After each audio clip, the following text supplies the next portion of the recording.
नमस्कार। पता है, कभी कभी ना सबसे गहरे सच एक बहुत ही मामूली से सवाल में छिपे होते हैं।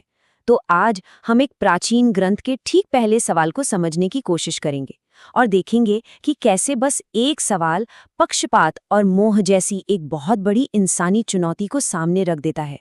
चलिए शुरू करते हैं। स्क्रीन पर जो श्लोक है वो भगवत गीता का सबसे पहला श्लोक है। इसे कहा है राजा धृतराष्ट्र ने। और यकीन मानिए, ये सिर्फ शब्द नहीं है, ये उस सोच की, उस मानसिकता की शुरुआत है जो आगे चलकर एक पूरे महाकाव्य की दिशा तय करने वाली है। तो इसका मतलब क्या है? सीधा साधा अनुवाद देखें तो राजा धृतराष्ट्र अपने सारथी संजय से पूछ रहे हैं, संजय बताओ, धर्म की भूमि कुरुक्षेत्र में जो युद्ध के लिए इकट्ठा हुए हैं, मेरे बेटे और पांडु के बेटे, वो क्या कर रहे हैं? सुनने में तो ये बड़ा सीधा सा सवाल लगता है ना? लेकिन इसकी भाषा, अरे इसकी भाषा में ही तो पूरी कहानी छिपी है। तो चलिए अब इस पहले सवाल का जरा विश्लेषण करते हैं।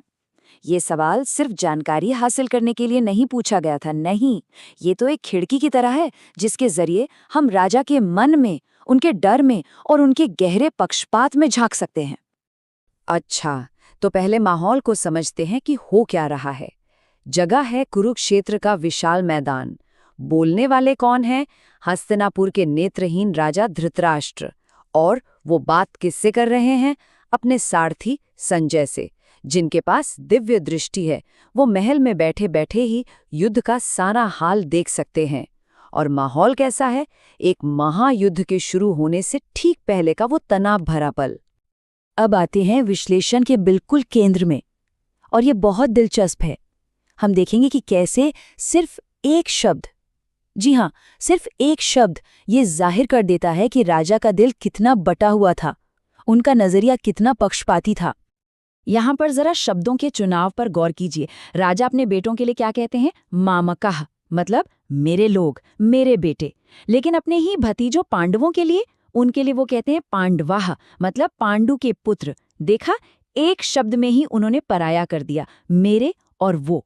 ये अपनापन नहीं है। और ये कोई अनजाने में हुई गलती नहीं थी, नहीं, बिल्कुल नहीं। ये एक जानबूझकर किया गया फर्क है, मेरे और परायों का फर्क। यहीं पर इसी एक शब्द में हमें राजा के पक्षपाती मन का सबसे पहला और सबसे साफ सबूत मिलता है। अच्छा, तो ये पक्षपात आ कहाँ से रहा है? इसकी जड़ क्या है? इसकी जड़ है मोह। और ये मोह एक ऐसा अंधापन है जो राजा के शारीरिक अंधेपन से भी कहीं ज्यादा गहरा है। एक ऐसा अंधापन जो सच देखने ही नहीं देता। देखिए, एक अंधापन तो वो था जो सबको पता है। धृतराष्ट्र जन्म से ही देख नहीं सकते थे। वो इस दुनिया को अपनी आंखों से नहीं देख पाते थे। ये उनकी शारीरिक सीमा थी। लेकिन एक दूसरा अंधापन भी था, और वो कहीं ज्यादा खतरनाक था। वो था मोह का अंधापन। अपने बेटों के लिए उनका जो गहरा लगाव था, जो आसक्ति थी, उसने उनकी सोच समझ, उनके विवेक सब पर पर्दा डाल दिया था। तो सवाल उठता है कि ये मोह आखिर है क्या? देखिए, मोह एक ऐसा अंधा अपनापन है, एक ऐसी ममता है जो सही और गलत में फर्क करने की ताकत ही छीन लेती है। धृतराष्ट्र के लिए बस एक ही सच था, मेरे बेटों का भला होना चाहिए। रास्ता चाहे धर्म का हो या अधर्म का, इससे कोई फर्क नहीं पड़ता। चलिए अब थोड़ा और आगे बढ़ते हैं। कहानी और भी गहरी होती है। राजा के सवाल में सिर्फ पक्षपात नहीं है, नहीं, उसमें एक डर भी छिपा है, एक गहरा डर। और जानते हैं ये डर किससे जुड़ा है? युद्ध के मैदान के नाम से। लेकिन राजा डरा हुआ क्यों है? मतलब दोनों सेनाएं तैयार खड़ी हैं, युद्ध तो होना ही है, तो फिर ये डर किस बात का? जवाब छिपा है उस जगह के नाम में। अगर ध्यान दिया हो तो धृतराष्ट्र उस जगह को सिर्फ कुरुक्षेत्र नहीं कहते, वो कहते हैं धर्मक्षेत्रे कुरुक्षेत्रे। वो उसे धर्मक्षेत्र भी बुला रहे हैं। और धर्मक्षेत्र का मतलब क्या होता है? धर्म की भूमि, एक ऐसी पवित्र जगह जहां माना जाता है कि हमेशा न्याय और सत्य की ही जीत होती है। तो असली बात यह है, राजा को कहीं ना कहीं अंदर से ये पता है कि उनके बेटे अधर्म के रास्ते पर हैं। वो जानते हैं कि पांडव धर्म के साथ खड़े हैं, और इसीलिए वो डरे हुए हैं। उन्हें डर है कि इस धर्म की भूमि पर अधर्म टिक नहीं पाएगा, उसकी हार पक्की है।